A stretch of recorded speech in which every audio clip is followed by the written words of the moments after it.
Friends, ಈಗ ಅಲ್ಲಿ ಇನ್ನೊಂದು ದಾರಿ ಕಾಣಿಸ್ತು, ಆ ಜಾಗಕ್ಕೆ ಹೋಗ್ತಾ ಇದ್ದೀವಿ. ಅಲ್ಲಿ ಏನಿದೆ ಅಂತ ನಮಗೂ ಗೊತ್ತಿಲ್ಲ, ಫಸ್ಟ್ ಟೈಮ್ ಹೋಗ್ತಾ ಇರೋದು. ನೋಡಿ, ನೀರೆಲ್ಲ ತುಂಬ ಚೆನ್ನಾಗಿ ಹರಿತಿದೆ. ಆ ಚಪ್ಪಲಿ ಎಲ್ಲ ಸಿಗಾಕೊಳ್ಳುತ್ತೆ, ಒಂಥರ ಕೆಸರಿದೆ. ನನ್ನ ಫ್ರೆಂಡ್ ಮುಂದೆ ಹೋಗಿದ್ದಾನೆ, ನಾನು ಇವಾಗ ಹೋಗ್ತಾ ಇದ್ದೀನಿ. ಏನಿದೆ ಅಂತ ನಮಗೂ ಗೊತ್ತಿಲ್ಲ, ಅಲ್ಲಿ ಹೋದ್ಮೇಲೆ ಗೊತ್ತಾಗೋದು.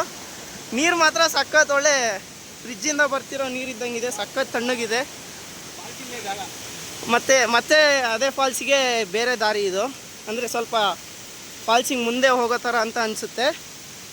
ಅಲ್ಲಿ ನಾವು ಬರ್ತಾನೆ ಯಾವುದೋ ಒಂದು ಬೆಟ್ಟದ ಮೇಲಿಂದ ಬೀಳೋ ಫಾಲ್ಸ್ ಕಾಣಿಸ್ತು. ಈ ಫಾಲ್ಸ್ ಅದೇ ಫಾಲ್ಸು ಅಂತ ಅನಿಸುತ್ತೆ, ನಮಗೂ ಗೊತ್ತಿಲ್ಲ.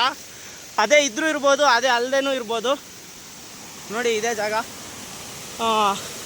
ಅದಕ್ಕಿಂತ ಸ್ವಲ್ಪ ಮುಂದೆ ಬಂದರೆ ಇಲ್ಲಿ ನಿಮಗೆ ಇನ್ನೊಂದು ಫಾಲ್ಸ್ ಸಿಗುತ್ತೆ, ಅಂದರೆ ಸೇಮ್ ಫಾಲ್ಸು, ಬೇರೆ ಜಾಗ ಅಷ್ಟೇ.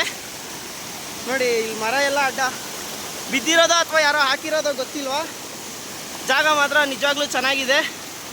ನೋಡಿ, ಈ ಫಾಲ್ಸು ಮತ್ತು ಅಲ್ಲಿಂದ ಬಿದ್ದು ನೀರು ಇಲ್ಲಿ ಪಾಸ್ ಆಗುತ್ತೆ. ನಾವು ಅಲ್ಲೇ ನಿಂತಿದ್ದು. ನಾನು ಮಾತಾಡೋದು ಕೇಳಿಸ್ತಾ ಇದೆಯೋ ಇಲ್ವೋ ಗೊತ್ತಿಲ್ಲ, ನೀರಿನ ಸೌಂಡ್ ತುಂಬ ಇದೆ. ಮತ್ತೆ ಮುಂದೆ ಏನಾದರೂ ಹೋದರೆ ನಿಮಗೆ ವಿಡಿಯೋ ಮಾಡಿ ತೋರಿಸ್ತೀನಿ.